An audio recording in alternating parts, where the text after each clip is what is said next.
många ställer sig för att Donald Trump ser mer att han har lovat det i hela valrörelsen. Att det också har så överhåll när det gäller det. Så kostar det mycket. USA skulle då låna in alldeles för mycket pengar till andra länder, fattigare länder för att finansiera deras exportpengar. Sorry. Om man inte lämnar den här förbindelsen så att minska utsläppen på den amerikanska jobb vara hotade, har han sagt att det är många som säger emot det. Ganska många kommentatorer här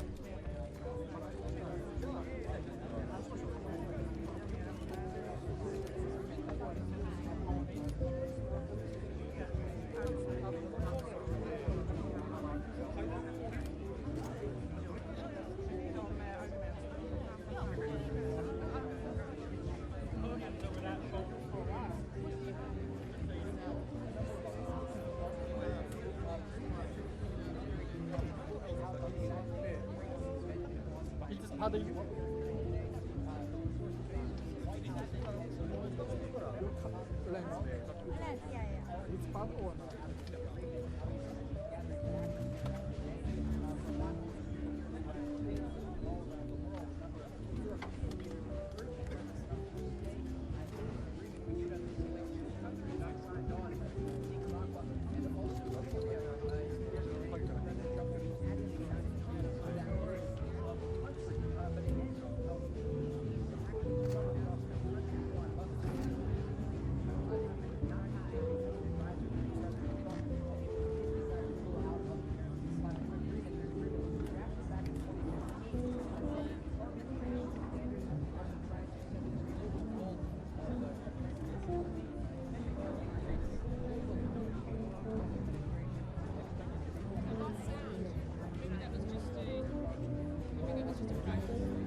Your coach is very good.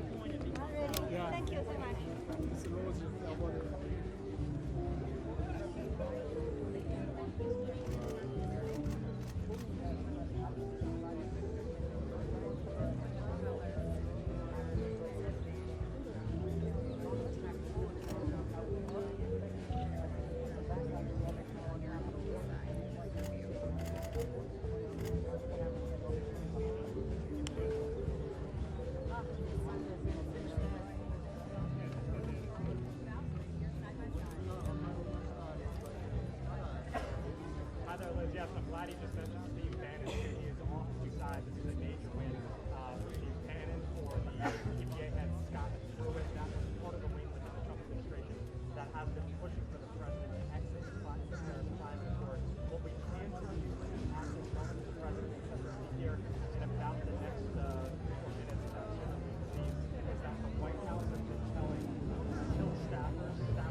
Teleprompter's up now.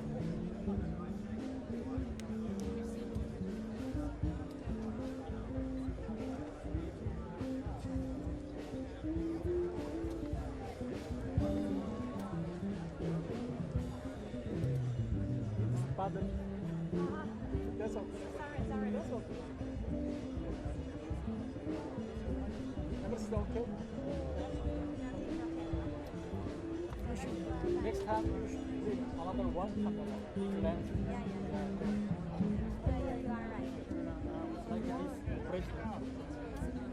Oh, great. over there. Through the window.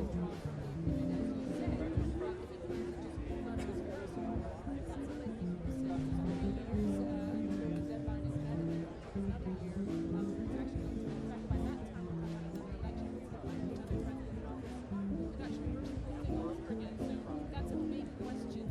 As you said, if he decides to pull out of the UN framework, that's a different story. That comes out in a year, but it's a sort of nuclear option because the United States really is out of any climate change type of agreement. So we don't know exactly how this is going to work. We do know the top supporters of the presidency is prepared to announce that the accord is bad for Americans and that he's going to honor his pledge to help American workers in his words.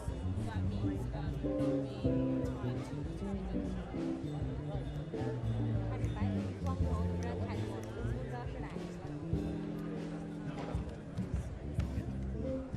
Jag såg just presssekreteraren Biden.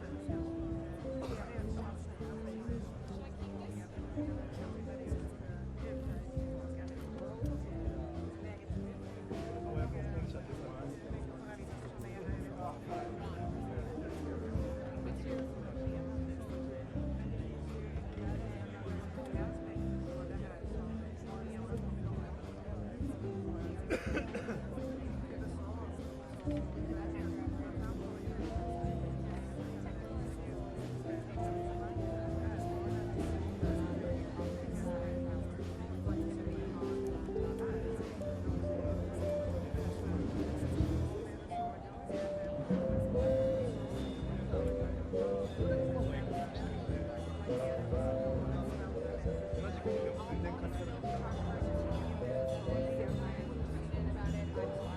Why not?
obvious.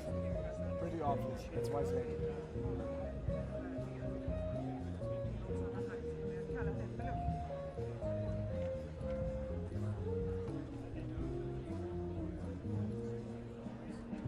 Ja, fast just den är lite orealistisk tycker jag. Som sa just det, men sa också det.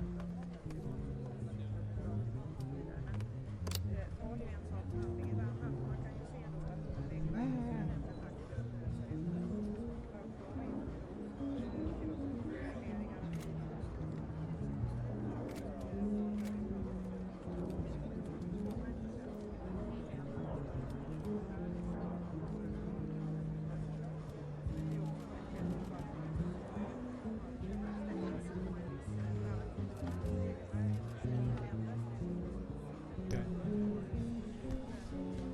Ladies and gentlemen, the program will begin in 60 seconds.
Ladies and gentlemen, the Vice President of the United States.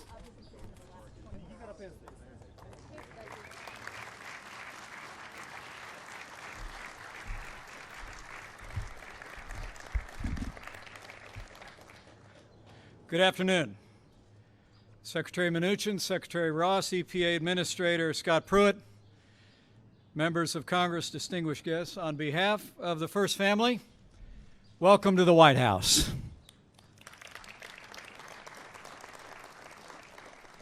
You know, it's the greatest privilege of my life to serve as Vice President to a president who is fighting every day to make America great again. Since the first day of this administration, President Donald Trump has been working tirelessly to keep the promises that he made to the American people. President Trump has been reforming health care, enforcing our laws, ending illegal immigration, rebuilding our military. And this president has been rolling back excessive regulations and unfair trade practices that were stifling American jobs. Thanks to President Trump's leadership, American businesses are growing again, investing in America again, and they're creating jobs in this country instead of shipping jobs overseas. Thanks to President Donald Trump, America is back.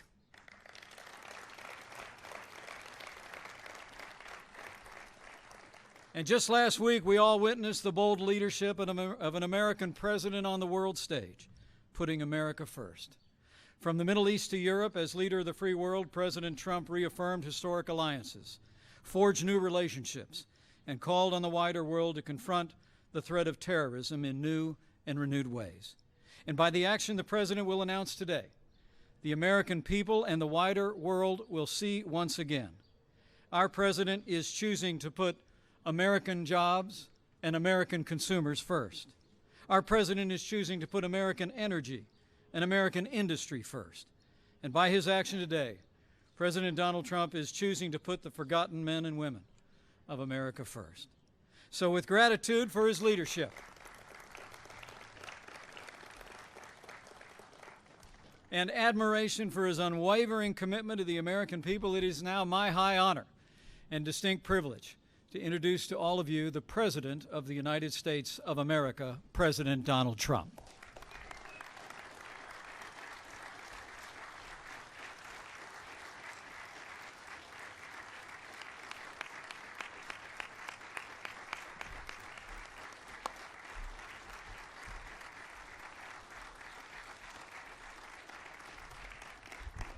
Thank you very much.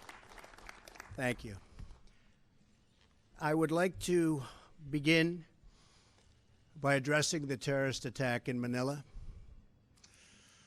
We're closely monitoring the situation, and I will continue to give updates. Anything happens during this period of time, but it is really very sad as to what's going on throughout the world with terror. Our thoughts and our prayers are with all of those affected. Before we discuss the Paris Accord, I'd like to begin with an update on our tremendous, absolutely tremendous economic progress since Election Day on November 8th. The economy is starting to come back, and very, very rapidly. We've added $3.3 trillion in stock market value to our economy and more than 1 million private sector jobs. I've just returned from a trip overseas where we concluded nearly $350 billion of military and economic development for the United States, creating hundreds of thousands of jobs. It was a very, very successful trip, believe me. Thank you. Thank you. In my meetings at the G7, we have taken historic steps to demand fair and reciprocal trade that gives Americans a level playing field against other nations. We're also working very hard for peace in the Middle East, and perhaps even peace between the Israelis and the Palestinians. Our attacks on terrorism are greatly stepped up, and you see that. You see it all over. From the previous administration, including getting many other countries to make major contributions to the fight against terror.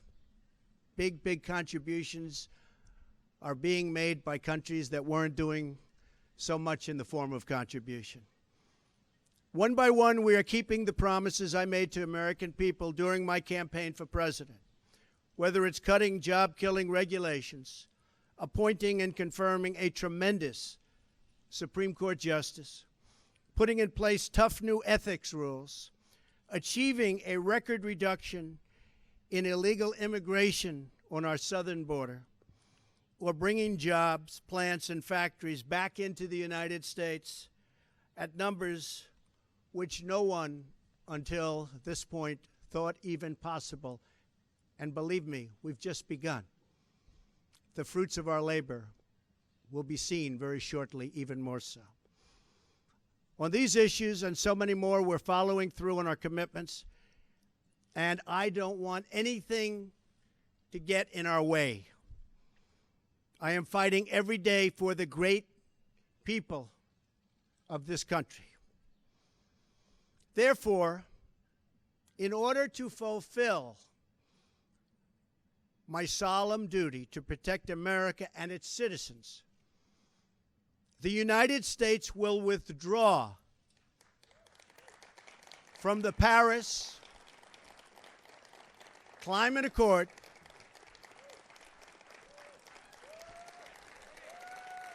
Thank you.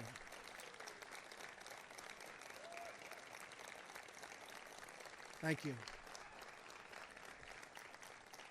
But begin negotiations to re-enter either the Paris Accord or in really entirely new transaction on terms that are fair to the United States, its businesses, its workers, its people, its taxpayers. So we're getting out, but we will start to negotiate, and we will see if we can make a deal that's fair. And if we can, that's great. And if we can't, that's fine. As president, I can put no other consideration before the well-being of American citizens.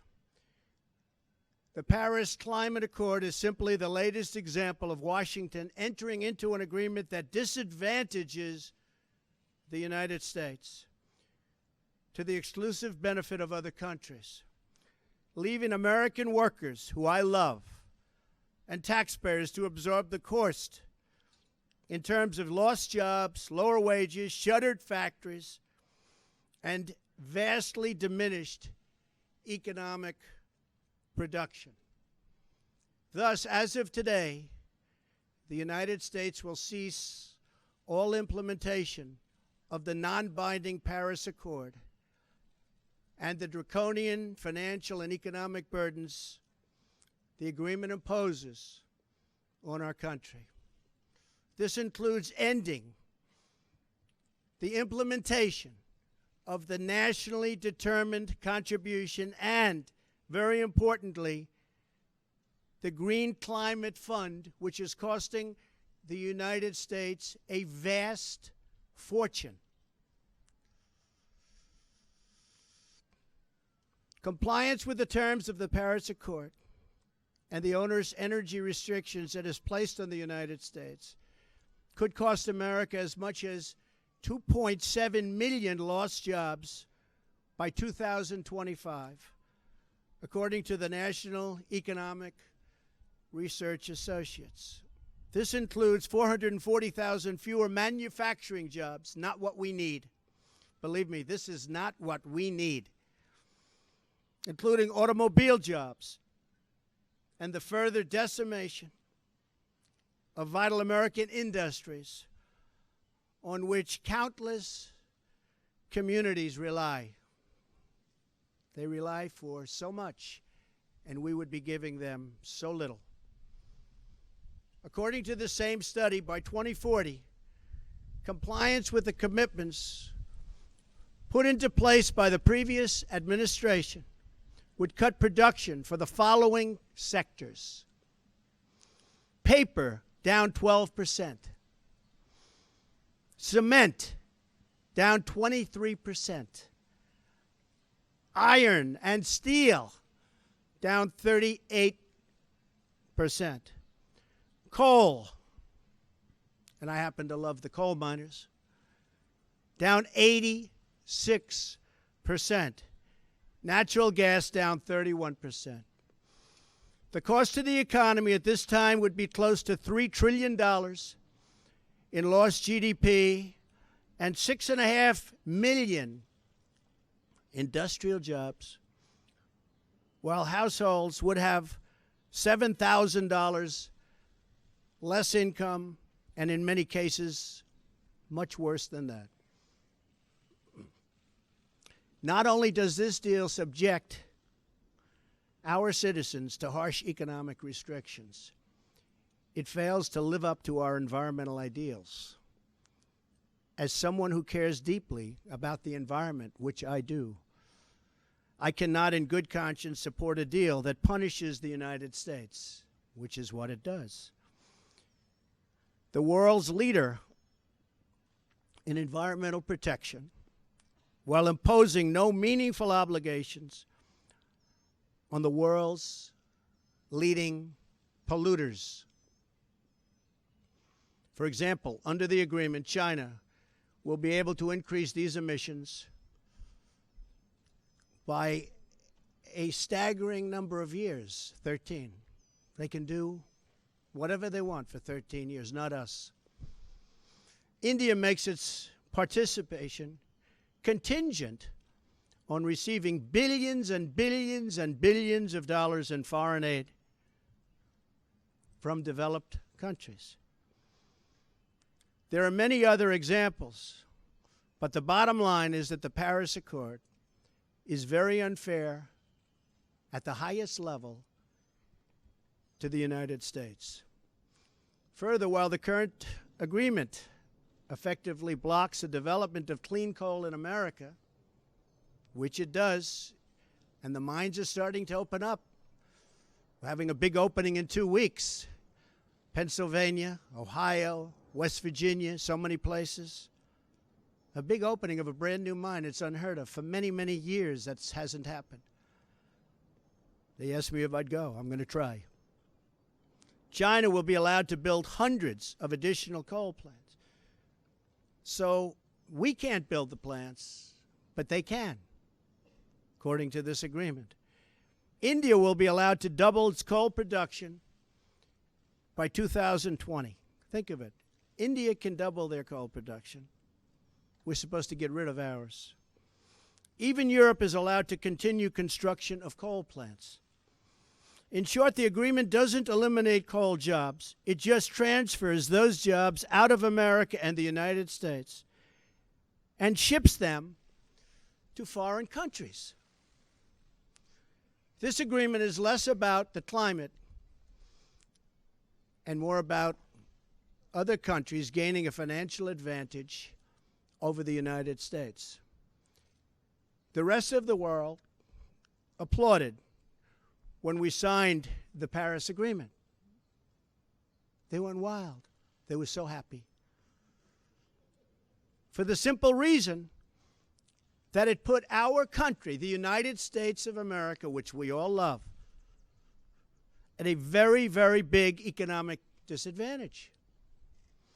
A cynic would say the obvious reason for economic competitors and their wish to see us remain in the agreement is so that we continue to suffer this self-inflicted major economic wound.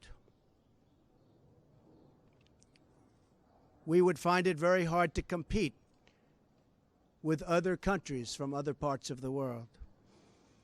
We have among the most abundant energy reserves on the planet, sufficient to lift millions of America's poorest workers out of poverty. Yet under this agreement, we are effectively putting these reserves under lock and key, taking away the great wealth of our nation. It's great wealth. It's phenomenal wealth. Not so long ago, we had no idea we had such wealth. And leaving millions and millions of families trapped in poverty and joblessness. The agreement is a massive redistribution of United States wealth to other countries. At 1% growth, renewable sources of energy can meet some of our domestic demand. But at 3 or 4% growth, which I expect, we need all forms of available American energy, or our country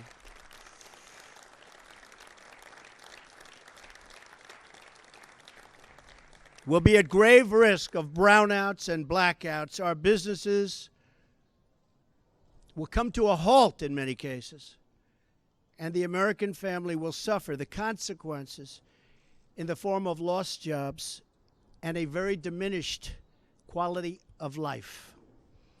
Even if the Paris Agreement were implemented in full, with total compliance from all nations, it is estimated it would only produce a 0.2 of 1 degree, think of that, this much Celsius reduction in global temperature by the year 2100. Tiny, tiny amount. In fact, 14 days of carbon emissions from China alone would wipe out the gains from America, and this is an incredible statistic, would totally wipe out the gains from America's expected reductions in the year 2030. After we have had to spend billions and billions of dollars, lost jobs, closed factories, and suffered much higher energy costs for our businesses and for our homes. As the Wall Street Journal wrote this morning, the reality is that withdrawing is in America's economic interest and won't matter much to the climate. The United States under the Trump administration will continue to be the cleanest and most environmentally friendly country on earth. We'll be the cleanest. We're going to have the cleanest air. We're going to have the cleanest water. We will be environmentally friendly, but we're not going to put our businesses out of work. And we're not going to lose our jobs. We're going to grow. We're going to grow rapidly.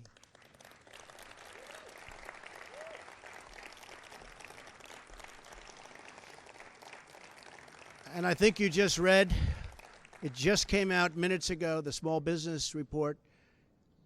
Small businesses, as of just now, are booming, hiring people. One of the best reports they've seen in many years. I'm willing to immediately work with Democratic leaders to either negotiate our way back into Paris under the terms that are fair to the United States and its workers, or to negotiate a new deal that protects our country and its taxpayers.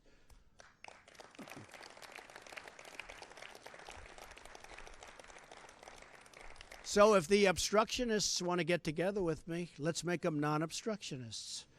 We will all sit down and we will get back into the deal and we'll make it good, and we won't be closing up our factories and we won't be losing our jobs, and we'll sit down with the Democrats and all of the people that represent either the Paris Accord or something that we can do that's much better than the Paris Accord.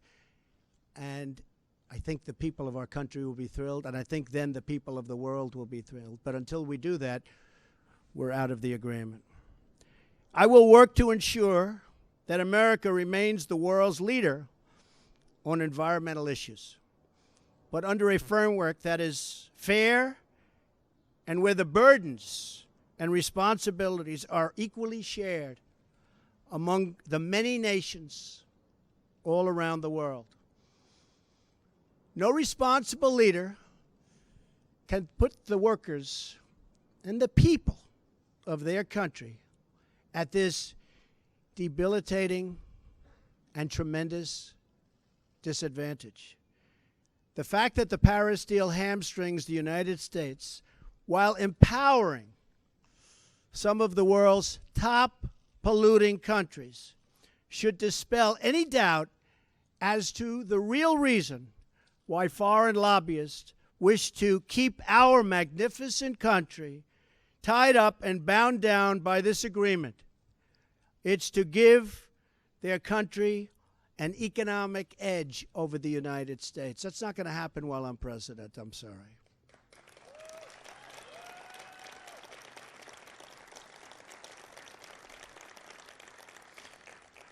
My job as president is to do everything within my power to give America a level playing field and to create the economic, regulatory, and tax structures that make America the most prosperous and productive country on earth, and with the highest standard of living and the highest standard of environmental protection. Our tax bill is moving along in Congress, and I believe it's doing very well. I think a lot of people will be very pleasantly surprised. The Republicans are working very, very hard. We'd love to have support from the Democrats, but we may have to go it alone, but it's going very well. The Paris Agreement handicaps the United States economy in order to win praise from the very foreign capitals and global activists that have long sought to gain wealth at our country's expense. They don't put America first. I do, and I always will.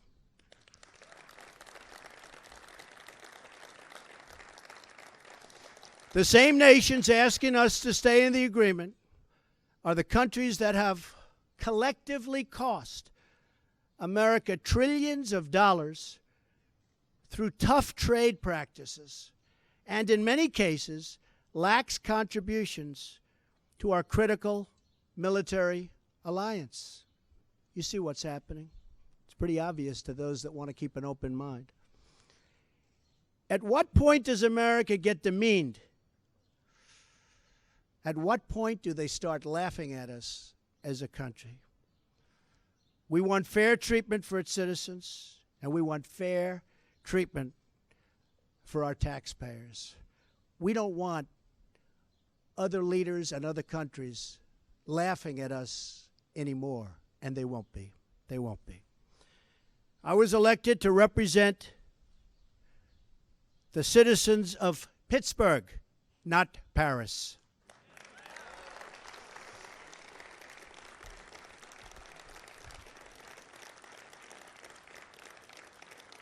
I promised I would exit or renegotiate any deal which fails to serve America's interests. Many trade deals will soon be under renegotiation. Very rarely do we have a deal that works for this country, but they'll soon be under renegotiation. The process has begun from day one, but now we're down to business.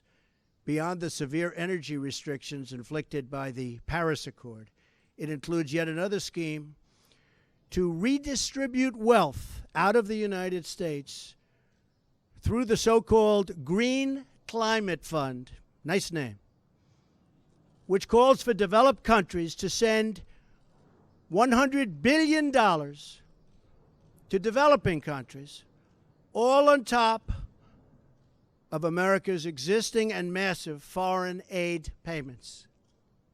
So we're going to be paying billions and billions and billions of dollars, and we're already way ahead of anybody else. Many of the other countries haven't spent anything,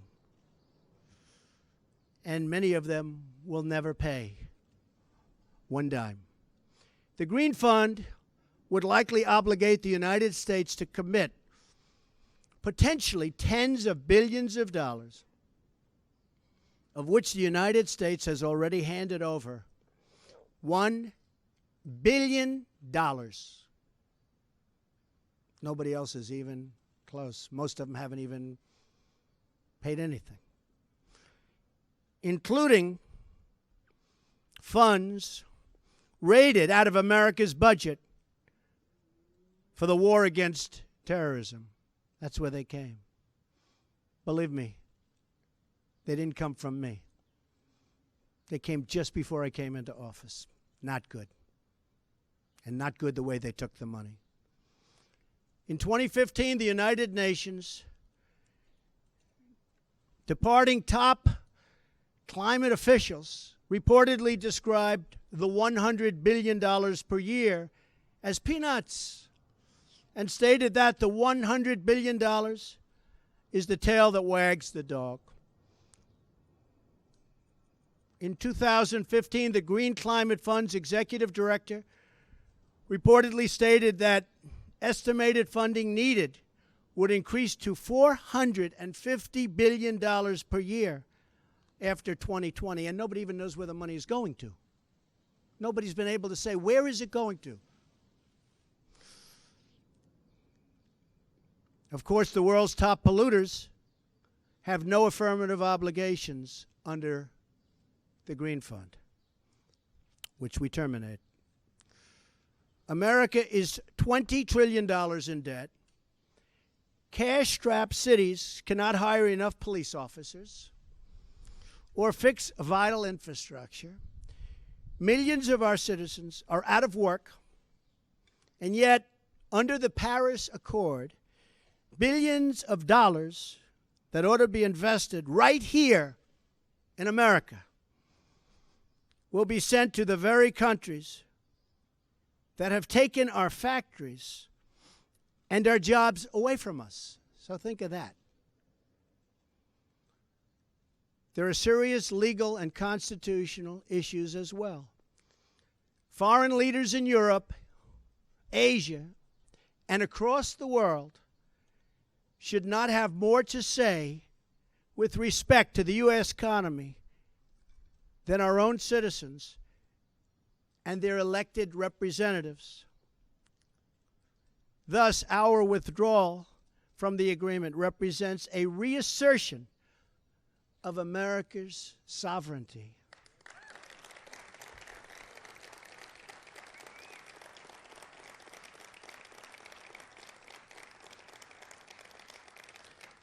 Our Constitution is unique among all nations of the world, and it is my highest obligation and greatest honor to protect it, and I will. Staying in the agreement could also pose serious obstacles for the United States as we begin the process of unlocking the restrictions on America's abundant energy reserves, which we have started very strongly. It would once have been unthinkable that an international agreement could prevent the United States from conducting its own domestic economic affairs. But this is the new reality we face if we do not leave the agreement or if we do not negotiate a far better deal. The risks grow as historically these agreements only tend to become more and more ambitious over time. In other words, the Paris framework is just a starting point, as bad as it is, not an end point. And exiting the agreement protects the United States from future intrusions on the United States' sovereignty and massive future legal liability. Believe me, we have massive legal liability if we stay in. As president, I have one obligation, and that obligation is to the American people. The Paris Accord would undermine our economy, hamstring our workers, weaken our sovereignty, impose unacceptable legal risk, and put us at a permanent disadvantage to the other countries of the world. It is time to exit the Paris Accord.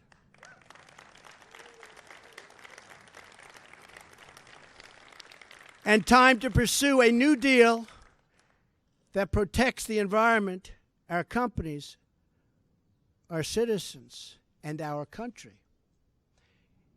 It is time to put Youngstown, Ohio, Detroit, Michigan, and Pittsburgh, Pennsylvania, along with many, many other locations within our great country, before Paris, France. It is time to make America great again. Thank you. Thank you. Thank you very much.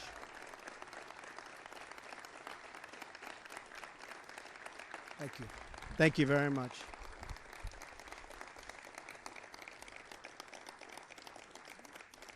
Thank you very much. Very important. I'd like to ask Scott Pruitt, who most of you know and respect, as I do, just to say a few words. Scott, please.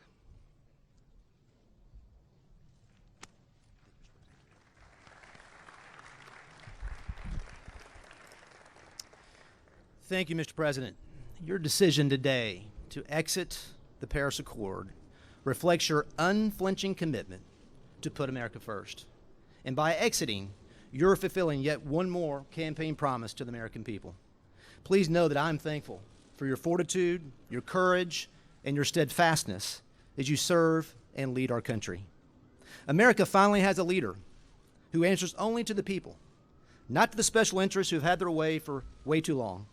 In everything you do, Mr. President, you're fighting for the forgotten men and women across this country.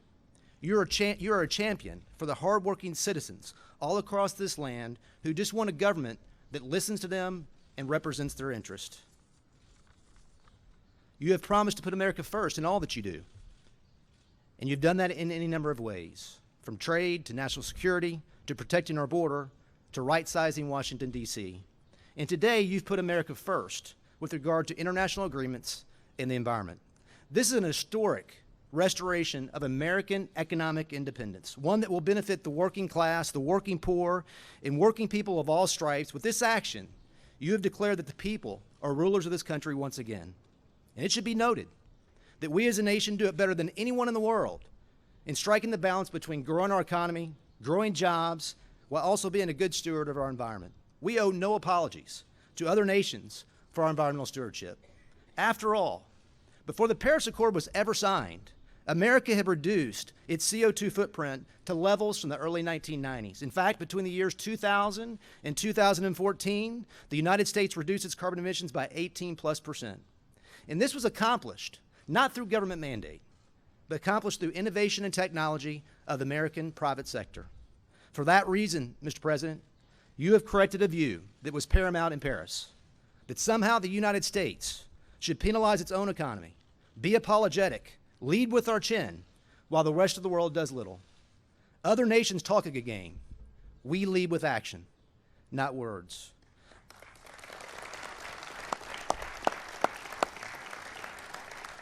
Our efforts, Mr. President, as you know, should be on exporting our technology, our innovation, to nations who seek to reduce their CO2 footprint to learn from us.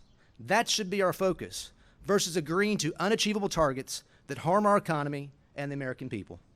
Mr. President, it takes courage, it takes commitment to say no to the plaudits of men while doing what's right by the American people. You have that courage, and the American people can take comfort because you have their backs. Thank you, Mr. President. Thank you. Thank you. Thank you, everybody.